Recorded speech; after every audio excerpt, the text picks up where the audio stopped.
What's up, movie lovers? I'm Mike, and this is Gotta Love Them Movies.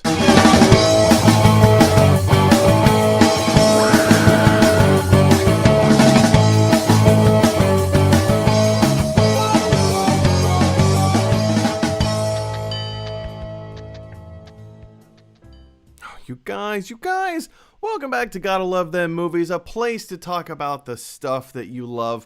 I'm your host, Mr. Mike Brown. I'm here all the time, and you guys, an entire week has passed since I've seen you last. Hurts my heart a little bit. I'm back to the flying grind. This whole furlough nonsense, on again, off again. It's happening. No, just kidding. It isn't happening. Oof. And then the scheduling department calling you at 2 o'clock in the morning to go to fly to Las Vegas.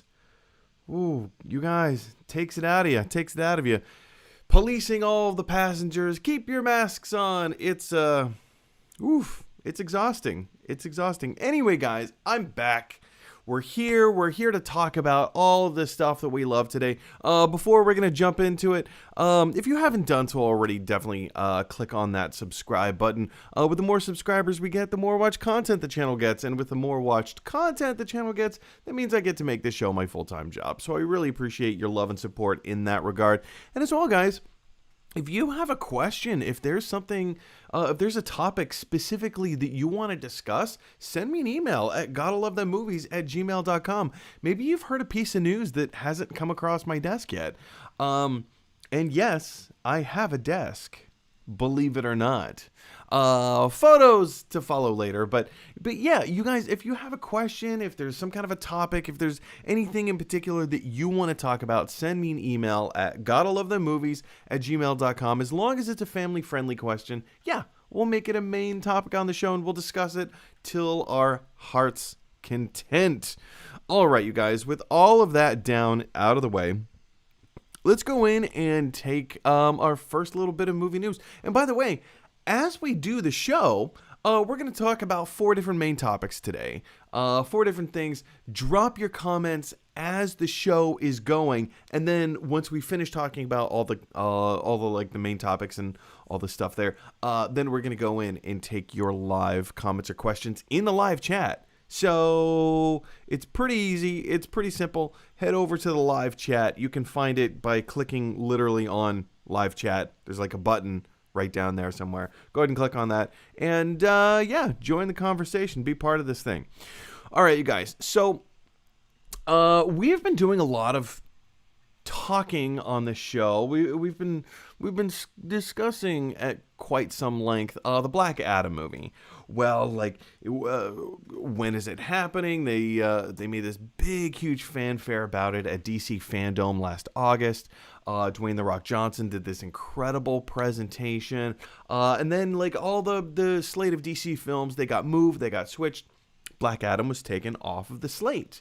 No, it no longer had a release date. And we're like, hey, wait, hang on, what's happening? But then they still continue to cast it. Even just last week, we talked about Pierce Brosnan being cast as Dr. Fate, which I think is phenomenal.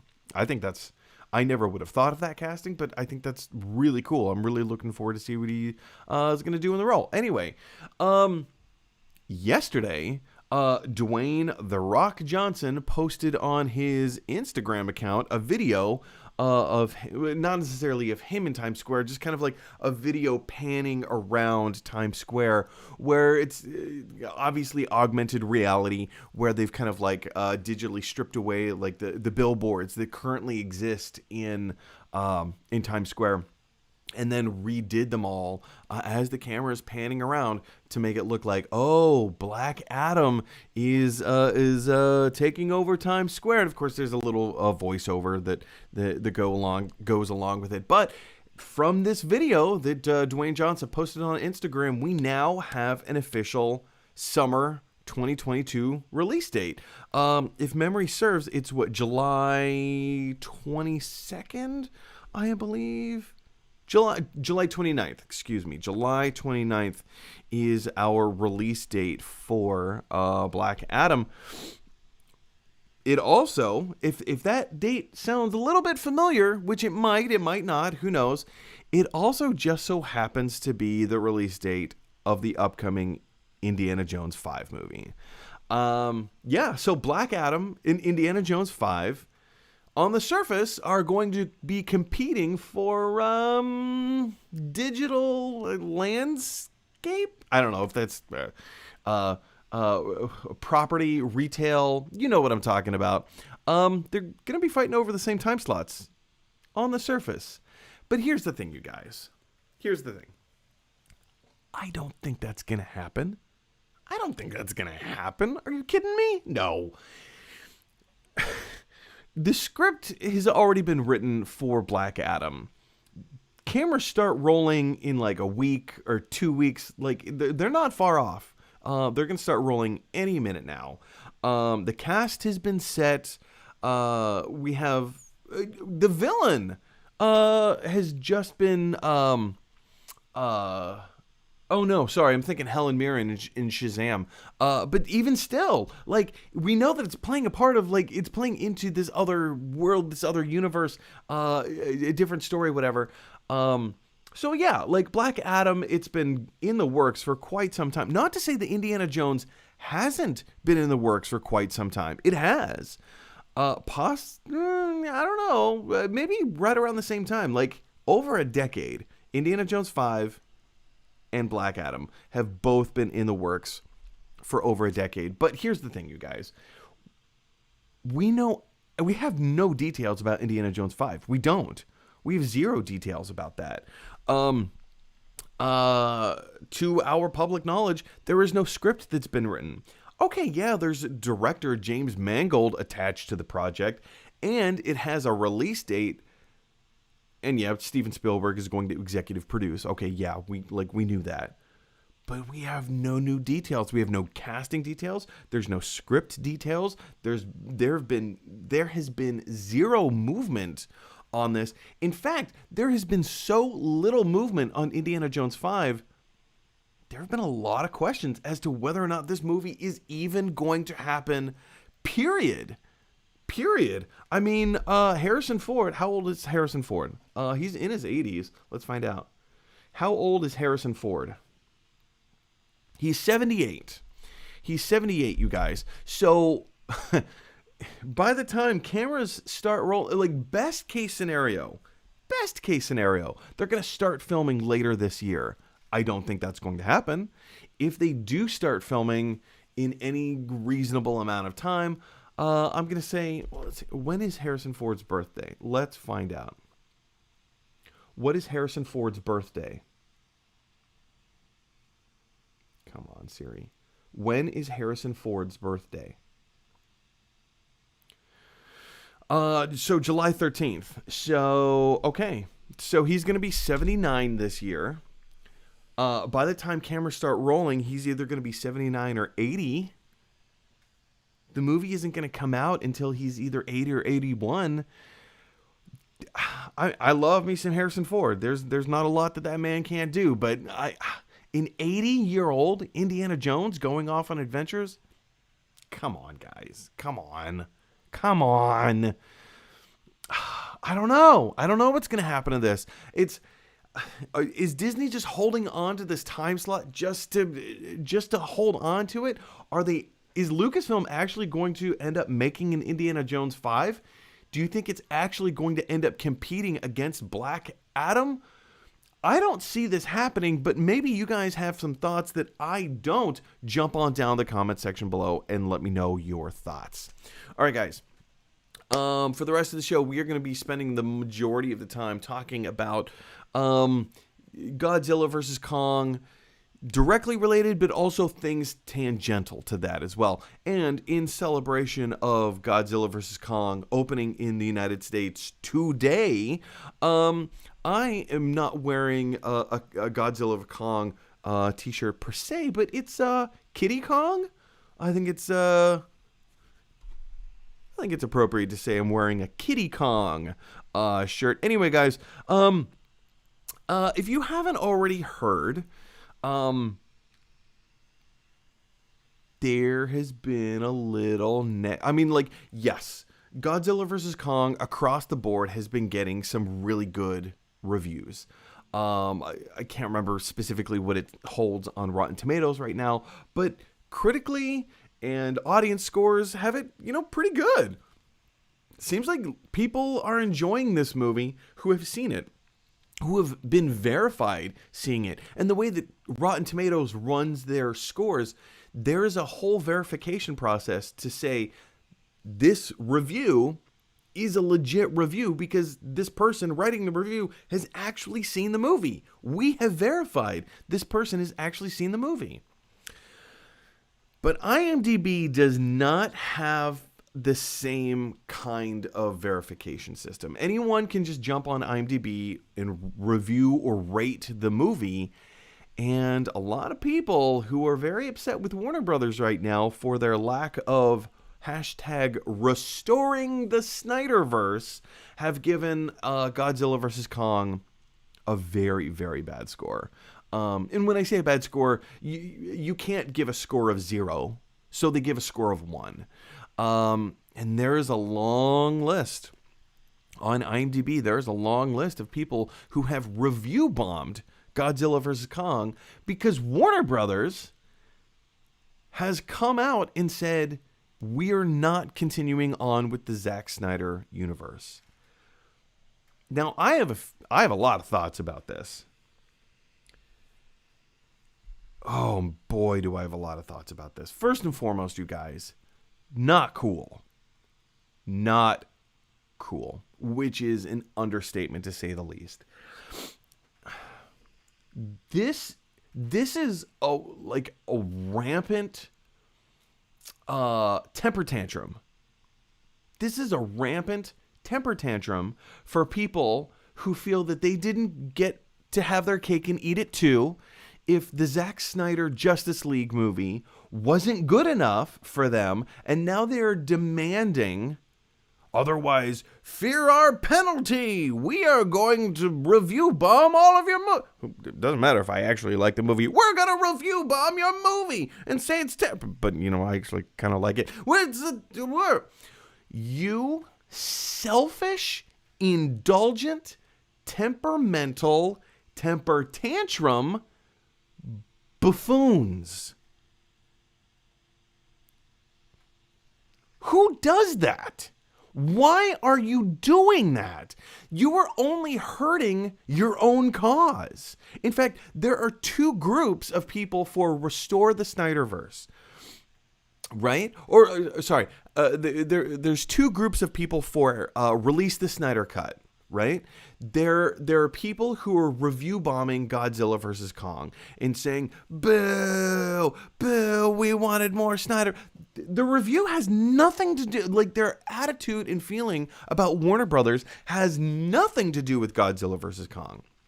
But then you have another camp of people who are giving Godzilla vs. Kong a 10 out of 10. Saying, okay, granted, we haven't seen this movie yet, but those people who are giving Godzilla vs. Kong a 1 out of 10 because you are not going to release the Snyderverse, they don't represent us. Thank you for giving us the Snyder Cut. Thank you for doing this. So now, what's Warner Brothers' response about this going to be? Warner Brothers didn't have to invest $70 million to complete the Snyder Cut. They didn't have to. But they did. Because they saw value in it. They saw a dedicated and devoted fan base saying, listen, this is something that we want. This is something that we kind of feel like we got cheated out of, and we were served a subpar film. If you are able to give us this thing that the vision that was supposed to happen, can we do that, please? And thank you. And then you have these petulant children who feel that Warner Brothers owes them something. Not okay. That's not okay. You don't act like that. Oh, so what impetus does Warner Brothers now have to do anything for the fans? They not only Warner Brothers, what studio period, has any drive to do anything for the fans. We all know that there's toxic fandom around everywhere. Marvel has it. Star Wars has it. Obviously, DC has it. Any kind of fandom. You could even go into sports analogies. There's toxic fandom everywhere. And with an act like this, who do you think you are demanding? Who do you think you are demanding that there be more Zack Snyder universe movies? That's like, it's not, I'm so baffled right now. That's not how the world works. That's not how filmmaking works. That's not how business works. Well, if you don't give me more of the thing that I want, I'm just gonna crap all over your stuff. That's childish. That's childish. Everybody should be sitting back and thanking Warner Brothers for getting the film that we knew we were never going to get. Is it a perfect movie? No. Was it better than the original? Yes. Is it for the main audience? Not even close. This movie was done and completed for the fans. It was done for the fans. And now to have a small group of them go off and say, "Man, we're gonna crap all over Godzilla versus Kong because you said we can't have more Zack." Get out of here. Get out of here. You don't belong in this conversation. Anyway, guys, now that I've ranted about that for a moment, what are your thoughts of people review bombing in general? I like that.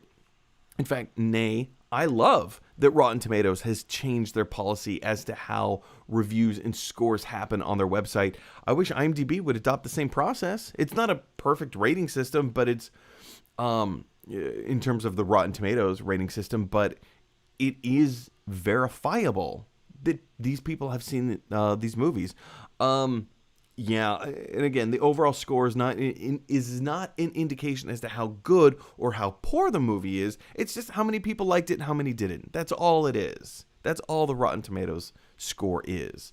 And, you know, it hurts my heart a little bit that Godzilla vs. Kong is getting that kind of hate on IMDb just because they don't have a verified process to go through it. Anyway, like I said, guys, what are your thoughts? Jump on down to the comment section below. We're going to be talking a lot more about this as we move on. All right, so keeping in line with Godzilla vs. Kong, the international box office numbers have come in. They came in, a couple days ago, yesterday, 2 days ago, something like that, and they are overwhelmingly good. The box office numbers, overwhelmingly. This is the highest amount of money a film has made opening weekend during the pandemic. Period. Like projections have come in saying that, like, okay, we kind of think that overall analysts are saying this. Analysts are saying that, they kind of feel that Godzilla vs. Kong is going to hit about $323 million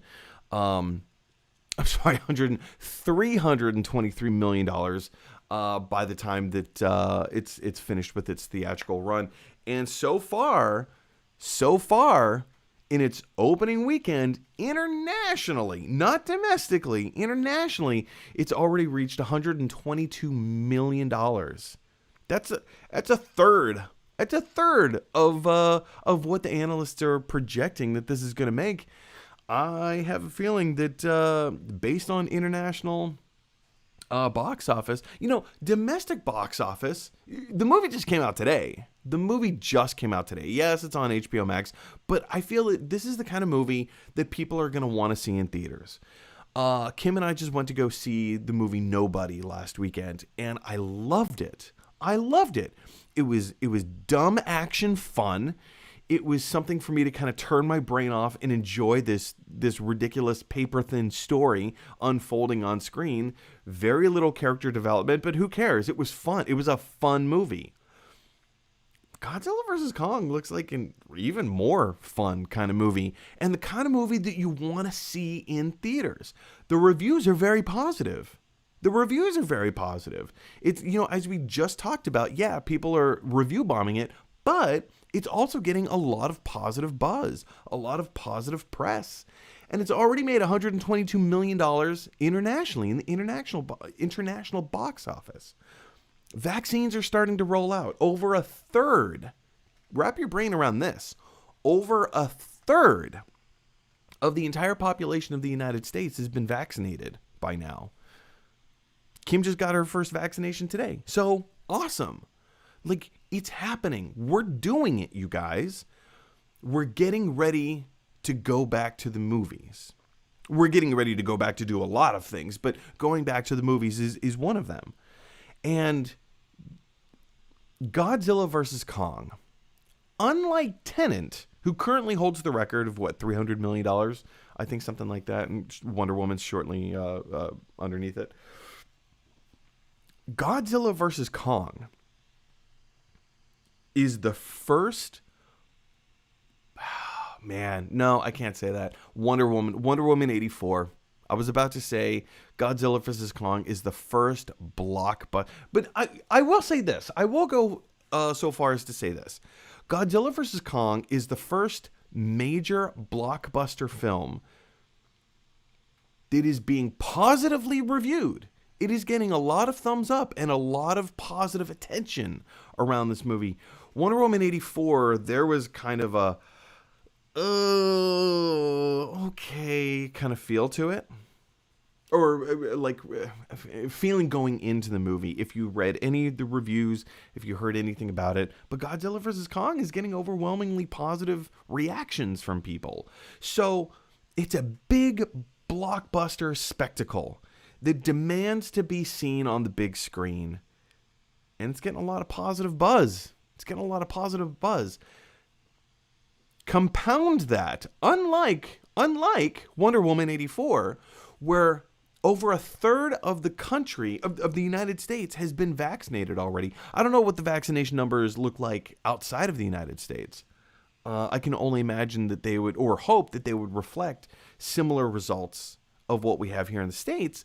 But, all that is to say, people are being vaccinated. Very slowly, people are starting to feel that they are able to get out and do more things and, maybe go back to the movies and that kind of stuff.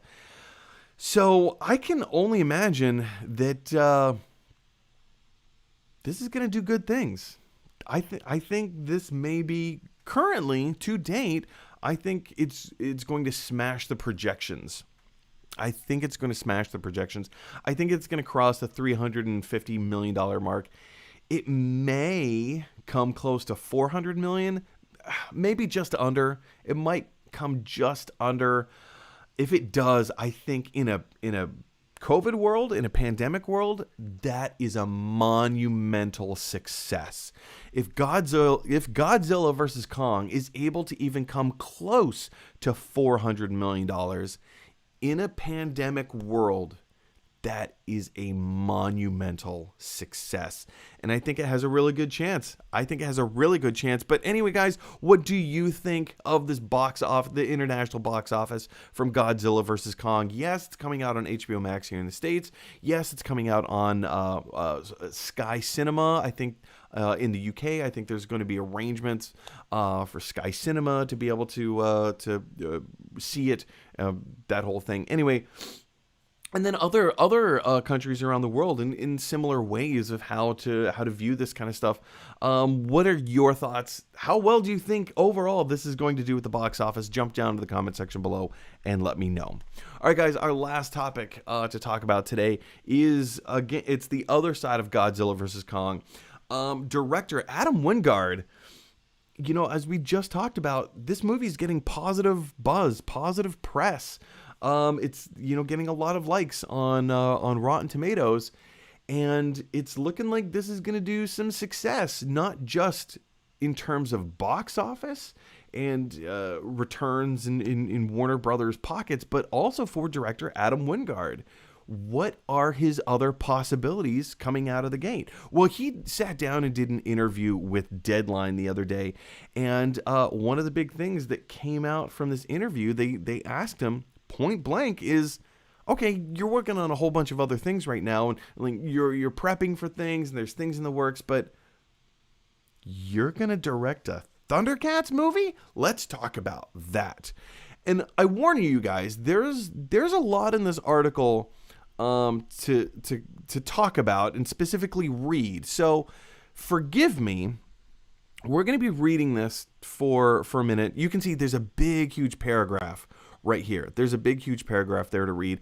And then later on down, there's another paragraph of similar size to read. So there's a lot to get through. Bear with me. But this bears for interesting conversation, I believe. Anyway, Deadline asks, let's get right into the story that we just broke, that you're going to make a big theatrical version of the Thundercats animated TV series. What can you tell us? Adam Wingard replies, Thundercats is a dream project for me. I'm going to try and speed read this a little bit. Thundercats is a dream project for me. When I was in high school, I was obsessed with it. You'd think at that point I was a little too old that my years of obsession with Thundercats would be when I was 6 years old. My real obsession with Thundercats came in high school. The pinnacle of me deciding I wanted to be a filmmaker and pushing in that direction. I actually spent most of my 10th grade year. I completely blew it. I didn't pay attention in school and made terrible grades. And the reason? I was writing my Thundercats screenplay through my entire 10th grade year, and I was handwriting it. The screenplay itself ended up being 272 pages long. I still have it. It was one of those kinds of things I would carry around in my notebooks and talk about it. I didn't even realize the kids in my class were making fun of me as they would ask me questions about my Thundercats screenplay. It was only one day my friends asked me, and I was excitedly telling him all these things about my Thundercats screenplay. And I heard him turn around to some of the girls in the class, and these were girls that I had crushes on, and he's making fun of me for writing Thundercats because it was ridiculous. But that was the first moment where I had a thought that maybe I would not be able to make the Thundercats movie. I thought, am I crazy for obsessing over this, thinking it's something that you can just do? As it turns out, when you're a kid in Alabama with no resources or connections to filmmaking, it is impossible to make a Thundercats film. But flash forward to 20 years later, and here we are. Okay, there's more that we're going to jump into, but I want to talk about this for a second. This plays into my personal philosophy about following your dreams and how important that is. At the very bottom of the article, he points out, it is, as it turns out, when you're a kid in Alabama with no resources or connection to filmmaking, it is impossible to make a Thundercats film. But flash forward 20 years later, and here we are. To me, that's the most important thing of the whole thing, because I see, based on this interview and what Adam Wingard was talking about here, I see a lot of myself in him. I was very much the same way. I was the nerdy kid. I was the kid who played with duct tape. That was me. No joke, I legit had, to this day, people still call me Duct Tape Boy. Like friends from high school, friends from middle school, people who knew that I had a duct tape obsession. I would make clothing out of duct tape, you guys. I was that kid.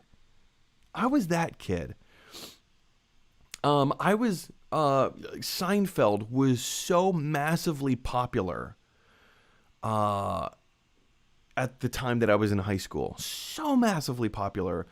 I was kind of compared a lot to Kramer. I was the Kramer of the group. I was the wackadoo kid. I was the kid that came to school dressed as my favorite cartoon characters. I did that. I dressed up in costume to come to school just because it was something that I wanted to do. It was weird. It was different. It was attention grabbing. I was that kid. I also wanted to be an actor. I wanted to be a comedian. I wanted to make people laugh on a grand scale.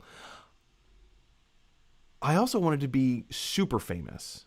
Like, I didn't want to, at that time let me explain this. At that time in my life, I didn't just want to be an actor.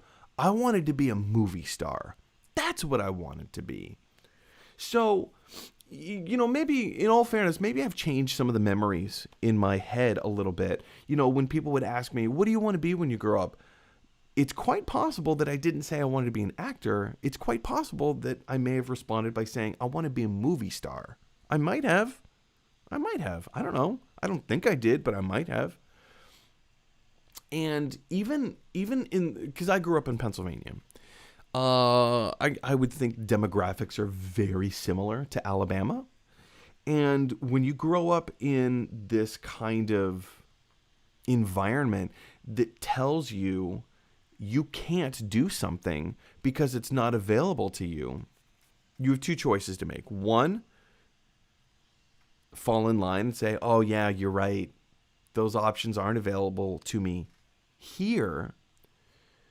And so you start thinking, well, they're not available to me here, which means they're probably not going to be available to me there.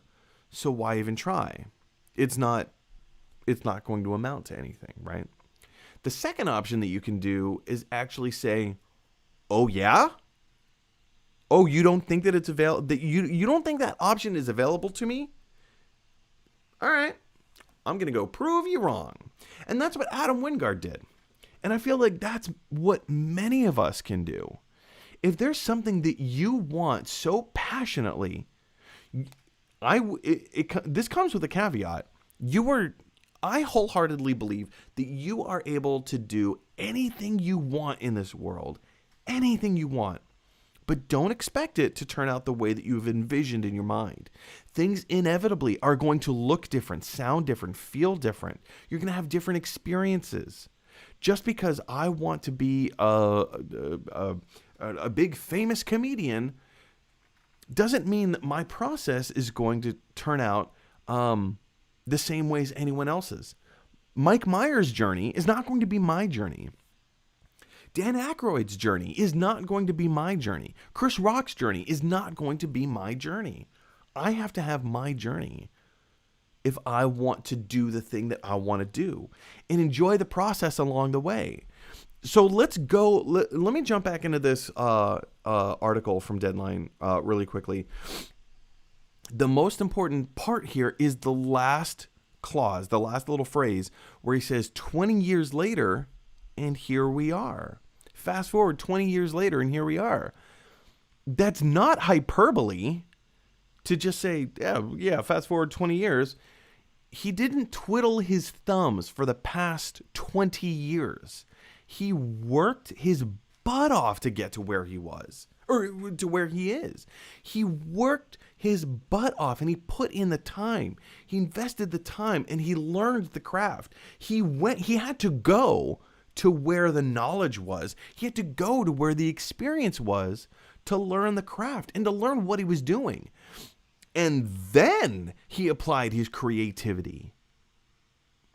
That is how he made, or is able to possibly make, a Thundercats movie. That's how he made Godzilla vs. Kong. And he's using the same approach. He's using the same momentum to make this Thundercats movie. So first and foremost, hats off to you, sir, Adam Wingard, because you and I are cut from the same cloth. I was the kid who was made fun in high school, in middle school, for being weird, wacky, different, for wanting to follow his dreams. What do you want to be when you grow up? I want to be an actor. That'll never happen. Get a real job. Can I move to New York City and become a working comedian? No. Okay, well, I'm going to do it anyway. Okay, thanks. Bye. So first of all, follow your dreams, you guys. Do what you want to do. It's not going to turn out the way that you expect. It's not going to turn out the way that it's not going to play out the way that you think it's going to. because everybody's journey looks so incredibly different. Even if there is a pattern that's been set by people who have come before you, it's going to look different. It's going to feel different. So that's the first thing. Right there, that's the first thing. Second thing, I do want to jump back into this article for a second, because as Adam Wingard continues on with this story about making a Thundercats movie, he has some very specific things to say about it. And here, let me just bring this up. And of course, I just had it. There we go. He says, I'm in a place where Godzilla vs. Kong has gone well with Warner Brothers. They love the movie. As we were wrapping it, I heard there was a Thundercats script out there, and it happened to be set up with some of my producers on Death Note. Death Note was a film that he worked on long before Godzilla vs. Kong.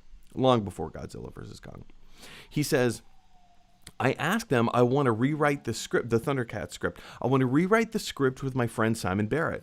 This is a huge passion thing for me. Nobody on this planet knows or has thought as much about Thundercats as I have. They gave me the reins. I saw this as an opportunity to do a new type of fantasy sci-fi spectacle film that people have never seen before. It's got a rich mythology. The characters are fantastic. The colors. I want to do a Thundercats film that takes you back to the 80s aesthetic. I don't want to reinvent the way that they look. I want them to look like Thundercats. I don't want to do it live action either. I don't want it to look like Cats, like, you know, the movie musical Cats. I don't want those kinds of issues. And no disrespect to that director, whom I don't mean to throw under the bus any more than anyone else has. I want to do a movie you've never seen before, a hybrid CGI film that has a hyper-real look and somehow bridges the gap between cartoon and CGI. That's the starting point, and Simon Barrett and I are getting into the script now. I love this.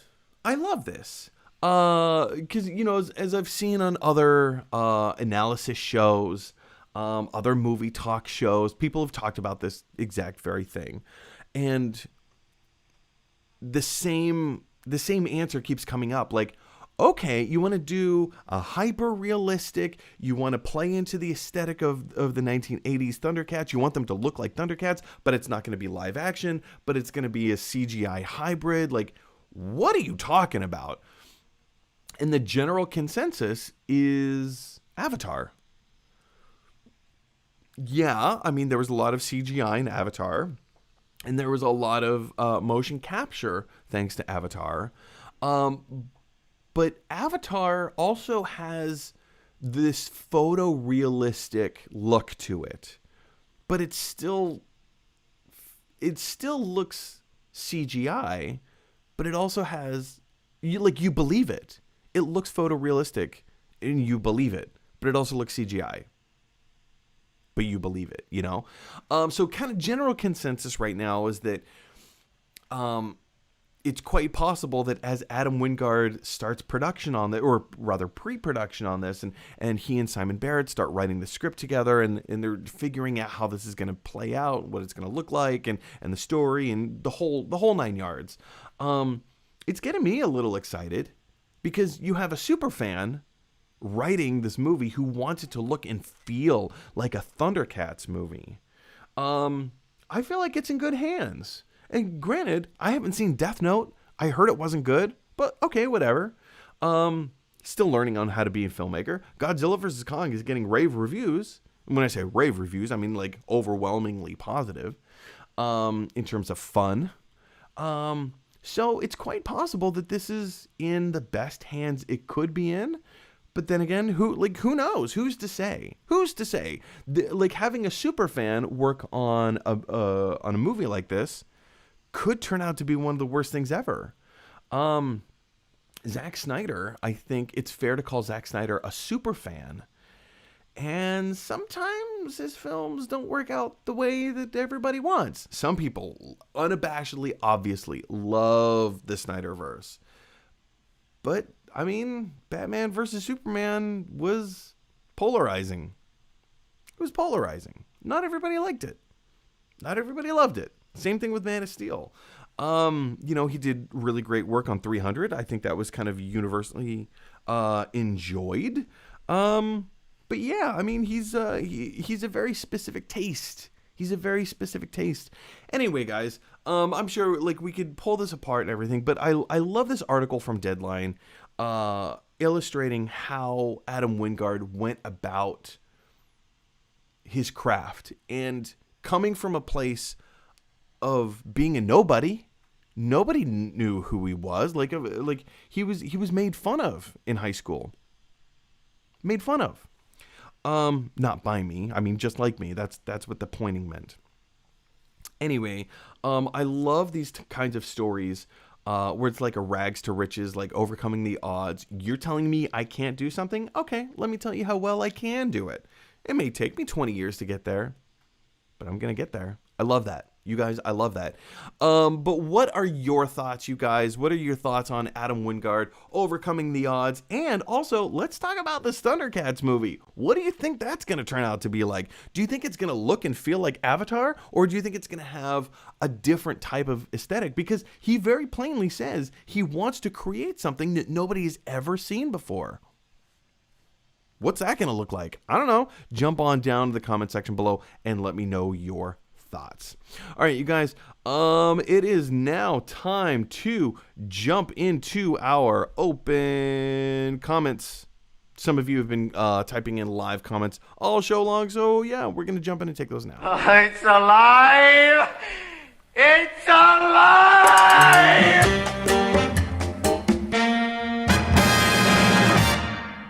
All right, you guys. We have a few comments, not a lot.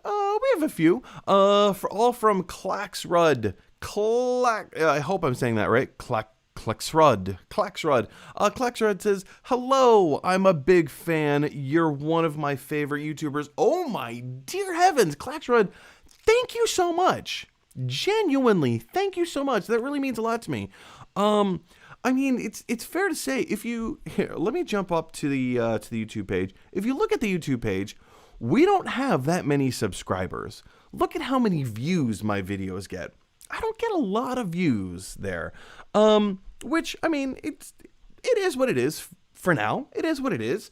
But I'm trying to do what I enjoy doing, you know? Did I say that right? I'm trying to do what I enjoy doing. I think I said that backwards before. Whatever. You understand my point. This is what I enjoy. I enjoy talking about this stuff. I enjoy throwing my thoughts and opinions out there. I enjoy having group conversations and hearing from people like you, Claxrud. So thank you for that. And that's one of the things that I'm really trying to do with this channel is I'm trying to build out the community. So first and foremost, if there's anybody that you think may enjoy this kind of discussion of, hey, let's talk about this stuff and let's break it down. Like, what does it mean? Maybe it doesn't mean anything. What day is today? Wednesday. So on Monday, I posted a video on Monday about the possibility of Thinker in James Gunn's Suicide Squad. I'm throwing a theory out there that he might be the villain of the movie. But guess what? I could be way off the mark. I don't know. Maybe he is. Maybe he isn't. It doesn't matter. I think what's interesting about these types of forums is that we get to throw these types of theories out, break them down, talk about them, talk about the validity of this kind of stuff. I don't want to perpetuate rumor mills.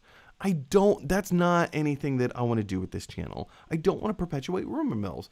I want to talk about stuff that's fun to talk about. Like, what are your thoughts about this movie? What are your thoughts about that movie? I have a few videos embedded somewhere in throughout this channel, where I just stop people on the street and I ask them, what is your favorite movie? That's a question that I ask the vast majority of people in my life. And when I say people in my life, I mean strangers, people that I encounter, like at the grocery store. I ask people that question all the time. Somebody's checking me out at the checkout counter. Great. as you're scanning my box of Raisin Bran, and yes, I eat Raisin Bran because it's delicious. I'll ask, like, hey, like, do you mind if I ask you a personal question? And people are like, okay, that's an odd thing, but I guess, okay, I don't know, yeah, go for it. And I'll say, what's your favorite movie of all time? And it breaks the ice. Like, I set up like this weird barrier of like, oh no, this guy's about to ask something really strange. And then I say, what's your favorite movie? And then their wall comes down. You get to have a personal interaction with this human being about movies. I mean, movies are just my chosen brand of things that I love to talk about. I love talking about movies. I love talking about what's your favorite movie? Like, what inspires you? Maybe it's not film or cinema. Maybe it's sports. Maybe you're really hardcore into sports. I mean, I'm not, but cool. I love that. Maybe you're into athletics. Maybe you're into like running. Maybe you're into collecting porcelain dolls. I don't know. Maybe you just like installing door frames. Who knows? Like what you're into. What I'm into is making human connections. Like as a comedian, that's something that brings me so much internal joy and happiness, is when I get to connect with another human being and I get to put a smile on their face. It doesn't matter what we're talking about. I prefer to use movies as my vehicle to do that, because it's kind of a universal thing. Like everybody watches movies. Even if you're the kind of person that doesn't watch movies, you have still seen a movie in your life. The vast majority. I've met a few people who are like, oh, I don't have favorite movies. No, I don't watch movies. And I say, you mean to tell me that you've never seen a movie in your entire life? And they go, no, well, I've seen movies. I'm like, okay, so you don't actively watch movies, but you've seen at least a movie. So out of the movies that you've seen, which would you say is your favorite one? And when you put it in those kinds of terms, or not even with your favorite ones, but like, what is something that you liked from one of those movies that you saw? Why did you see? If you're not a person that watches movies, why did you watch this one? What is it about this film? And that informs so much about another human being. And that's how we make these connections. That's how we learn to understand. And I'm not saying that movies are the only way to do that. That's my way of communicating with people. That's my way of connecting with people. I love it.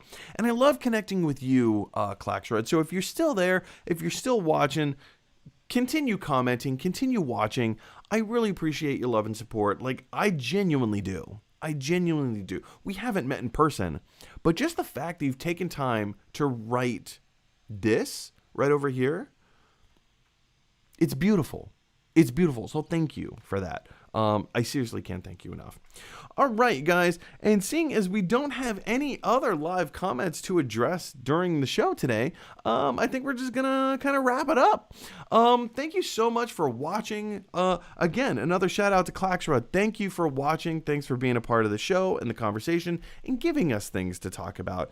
As always, you guys, if you want to get an email on the show, if there's anything specifically that you want to talk about, as long as it's family friendly, send me an email at gottalovethemmovies@gmail.com, and we'll make your question or comment a main topic here on the show. All right, you guys, if you like this video, click like. If you really like this video, click subscribe.